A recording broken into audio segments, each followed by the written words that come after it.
যারা যাত্রা শুরু করেছেন তাদের খোঁজ খবর আপনাদের আমরা জানাতে চাই। সড়কপথ, নৌপথ এবং রেলপথ, ৩ পথই জানানোর চেষ্টা করব। শুরুতে আমরা জানতে চাই নৌপথের খবর আপনাদের জানাতে চাই। রয়েছেন সদরঘাটে সাদ বিন শফিক, তার সাথে আমরা কথা বলবো। সাদ, গতকাল তো একটা মর্মান্তিক দুর্ঘটনা আমরা দেখলাম সদরঘাটে, উপচে পড়া মানুষের ভিড় ছিল, এখনো কি একই অবস্থা দেখছেন কিনা? ইমতিয়াজ, সদরঘাটে আজকে আমরা বিকেলবেলা এসেছি। বিকেলে আসার পরে একটি খুবই ইন্টারেস্টিং বিষয় আমি আপনার সাথে শেয়ার করতে চাই। সেটি হচ্ছে কোনো গন্তব্যের লঞ্চ যখন সদরঘাটে যাত্রী নামিয়ে, যেই গন্তব্যে তারা যাচ্ছে সেই গন্তব্য থেকে যাত্রী নামিয়ে সদরঘাটে আসতে দেরি করছে, কিছু কিছু সময় হয় আমরা দেখেছি মনপুরা, আমরা দেখেছি হাতিয়ার কিছু লঞ্চ যখন ঘাটে ঢুকছে না, তখন সেই গন্তব্যের যাত্রীরা কিন্তু পরিপূর্ণ হয়ে যায় সদরঘাট এই পুরো টার্মিনাল জুড়ে, এবং একটি জনস্রোত তৈরি হয় সেই মুহূর্তে। আমরা কিন্তু এমনটি দেখেছি দুপুরে আসার পর থেকে, এবং বিষয়টি একই ধরনের চিত্র যে সারাদিন চলতেই থাকে বিষয়টা তা না। খানিক সময়ের জন্য প্রচুর মানুষ জমে যায় এবং তারপরে হুট করেই কিন্তু যখন সেই গন্তব্যের লঞ্চ চলে আসে তখন কিন্তু আমরা দেখি যে তারা এখান থেকে চলে যায়। এখনকার চিত্র আমি যদি আপনাকে একটু দেখাই, এখন কিন্তু অনেকটাই ভিড় কম যদি আমরা ঘণ্টাখানিক আগের চিত্র সাথে তুলনা করি সেই চিত্রের সাথে। এবং বিভিন্ন গন্তব্যের লঞ্চগুলো আমরা জানি, দক্ষিণবঙ্গের গন্তব্যের লঞ্চগুলো কিন্তু সন্ধ্যার পর থেকে প্রধানতম গন্তব্যের লঞ্চগুলো ছাড়া শুরু হয়, এবং সন্ধ্যার পরে বিভিন্ন লঞ্চগুলো যেমন সদরঘাটে এসে পৌঁছেছে, যাত্রী বোঝাই করেছে এবং এখন মূলত অপেক্ষায় আছে যে তাদের যে সময় ছাড়ার যে নির্ধারিত সময়, সেই নির্ধারিত সময়ের জন্য তারপর কিন্তু তারা ছেড়ে যাবে। আপনি যে দুর্ঘটনার কথা বলছিলেন, গতকালকে সেই মর্মান্তিক ঘটনার পর কিন্তু আমরা দেখেছি প্রশাসন এখানে মাইকিং করছেন যেন তারা নিয়ম শৃঙ্খলার মধ্য থেকে লঞ্চে ওঠেন। তবে এর ব্যত্যয়ও কিন্তু আমরা দেখেছি, যেটি আসলে খুব দুর্ভাগ্যজনক যে গতকালকে এত একটি মর্মান্তিক ঘটনার পর আমরা কিন্তু আজকে দেখেছি হুড়াহুড়ি করে লঞ্চে উঠতে, কোনো গন্তব্যের লঞ্চ যখন তীরে এসে ভিড়ছে, পল্টনে এসে ভিড়ছে, তখন কিন্তু আমরা গতকালকের চিত্রের পুনরাবৃত্তি দেখছি। এর একটা বড় বিষয় কিন্তু নদীর ওই পারে যেই কেরানীগঞ্জের থেকে কিন্তু নৌকায় করে অনেক যাত্রীরা আসে, সেই নৌকার যাত্রীরা দুই লঞ্চের চাপে পৃষ্ঠ হয়ে দুর্ঘটনার খবর কিন্তু আমরা অনেক সময় দেখেছি। সেই বিষয়ে পুনরাবৃত্তি যেন না হয় সেজন্য প্রশাসন থেকে কিন্তু বলা হয়েছে ভবিষ্যতে যেন এমনটি না করতে পারেন সেই নৌকার যাত্রীরা, সেটির দিকে তারা নজর রাখবেন। সব মিলিয়ে আজকে দিনভর যেই ভিড়ভাট্টা ছিল সেই ভিড়ভাট্টা এখন কিছুটা কম, তবুও মানুষ আসছেন তাদের প্রিয়জনদের কাছে, দক্ষিণের বিভিন্ন গন্তব্যে যারা যাবেন তাদের কাছে যাওয়ার জন্য তারা তাদের কাঙ্ক্ষিত লঞ্চে উঠছেন এবং অপেক্ষা করছেন নির্বিঘ্নে বাড়ি পৌঁছানোর। যেহেতু ঘন্টায় ঘন্টা লঞ্চ ছেড়ে যায়, এই জন্য হয়তো তারা আরো পরে আবার হয়তো আসবেন। অনেক ধন্যবাদ শফিকুল ইসলাম। সাদ বিন শফিক আমাদের সাথে যুক্ত হয়েছিলেন।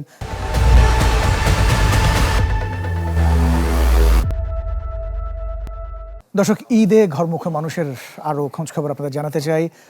রাজধানীর কমলাপুর রেল স্টেশনে রয়েছেন আমাদের সহকর্মী জুমাতুল বিদা, এবং গাবতলীতে রয়েছেন মহাজির হক, গাজীপুরে রয়েছেন রফিকুল ইসলাম খান। আমরা শুরুতেই জুমাতুল বিদার কাছে আমরা যেতে চাই, তিনি কমলাপুরে রয়েছেন। বিদা, বগুড়ায় তো একটা দুর্ঘটনা ঘটেছে, বিশেষ করে উত্তরগামী যে সকল জেলা রয়েছে, 5টি জেলা, সেখানে কি চলাচল শুরু হয়েছে কিনা, ট্রেন চলাচল? এবং আপনার পাশে অবশ্য দুজন ছোট্ট বন্ধু দেখতে পাচ্ছি, কি বলছেন তারা?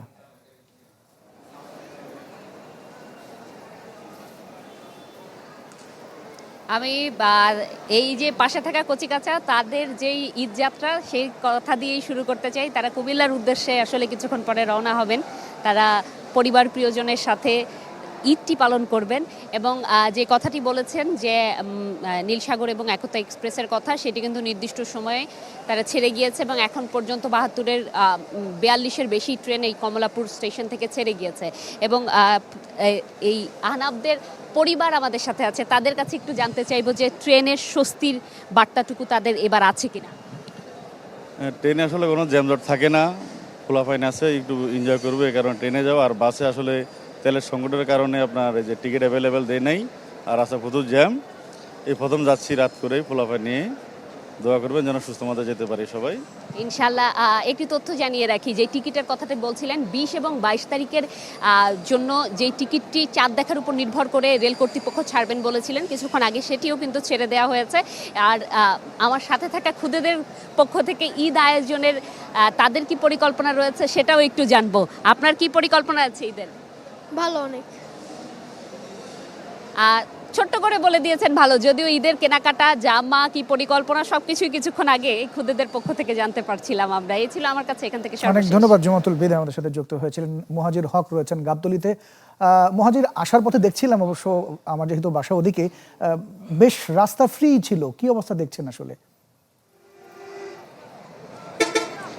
ইমতিয়াজ, শহরের যে যান্ত্রিকতা, সে যান্ত্রিকতা ফেলে আমরা কিন্তু দেখতে পেয়েছি যে মানুষ তার প্রিয়জনের টানে বাড়ি ফিরতে শুরু করেছে এবং সেটা এই মুহূর্তে বিশেষ করে ইফতারের পরপর যে চিত্রটা আমরা দেখতে পাচ্ছি, যে দিনের বেলাতেই বেশিরভাগ আসলে চলে গিয়েছেন বলে পরিবহন সংশ্লিষ্টরা আমাদেরকে জানিয়েছেন। তবে এখন পর্যন্ত যারা তাদের প্রিয় মানুষদের জন্য ছুটে বেড়ানোর জন্য এত তাদের আকাঙ্ক্ষা, তাদের কিছুটা অপেক্ষা করতে হচ্ছে বাসের জন্য। তারা বাসের অপেক্ষাতে বেশিরভাগ রয়েছেন এবং আমরা দেখতে পেয়েছি যে গাবতলী, আপনি জানেন যে এখান থেকে বেশিরভাগ মানে প্রায় সব রুটের বাস এই গাবতলী থেকে পাওয়া যায় এবং সেখানে যারা রয়েছেন ঘরমুখ মানুষ, তাদের কিন্তু এক ধরনের আনন্দ উচ্ছ্বাস আমরা দেখতে পেয়েছি। খুব স্বাভাবিকভাবেই ঈদ এবং ঈদ এলে যে বিষয়টা সবচেয়ে বেশি চোখে পড়ে, যে ঢাকা ছেড়ে তারা যখন তাদের শেকড়ের টানে যান, সেই শেকড়ে যাওয়ার যে আনন্দ, সেটাই হয়তো বা ঈদের তাদের প্রধান ঈদটা আসলে তাদের শুরুই হয় এই যাতায়াতের মধ্য দিয়ে। এবং সেই জায়গা থেকে বলা যায় যে আমরা এরই মধ্যে লঞ্চ এবং রেলপথে যে দুর্ঘটনার কিছু স্বস্তির ঈদ যাত্রাতেও যে খবর শুনেছি, সে জায়গায় সড়ক পথে কিন্তু তারা এখনও স্বস্তির খোঁজেই রয়েছেন এবং তারা বিশ্বাস করতে চান এবং প্রত্যাশা করতে চান যে স্বপ্ন যে বাড়ি যায়, সেই স্বপ্নটা আসলে স্বস্তিতেই বাড়ি যাবে। ইমতিয়াজ, অনেক ধন্যবাদ মুহাজির হক। আরেক সহকর্মী রফিকুল ইসলাম খান রয়েছেন গাজীপুরে। রফিক, এর আগে গত দুদিন ধরে আপনি যেমনটি বলছিলেন, ঢাকা টাঙ্গাইল মহাসড়ক, ঢাকা ময়মনসিংহ মহাসড়কের যেই যানজটটা ছিল, এখন নিশ্চয়ই সেরকম চিত্র নেই। কেমন দেখছেন?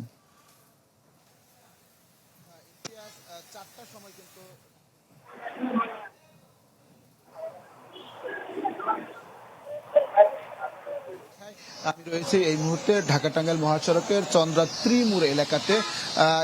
এখানে কিন্তু দুটি লেন রয়েছে, একটি ডাইরেক্ট লেন আর একটি লোকাল লেন।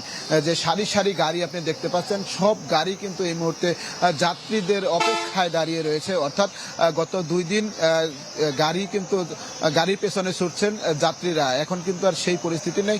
যে সমস্ত গাড়ি দাঁড়িয়ে রয়েছে, সেই সমস্ত গাড়ির ড্রাইভার হেল্পারই কিন্তু যাত্রীদের পেছনে ঘুরছেন। অর্থাৎ গত 2 দিন যে অতিরিক্ত ভাড়া আদায়ের একটা অভিযোগ ছিল, আজকে কিন্তু সেটিও নেই।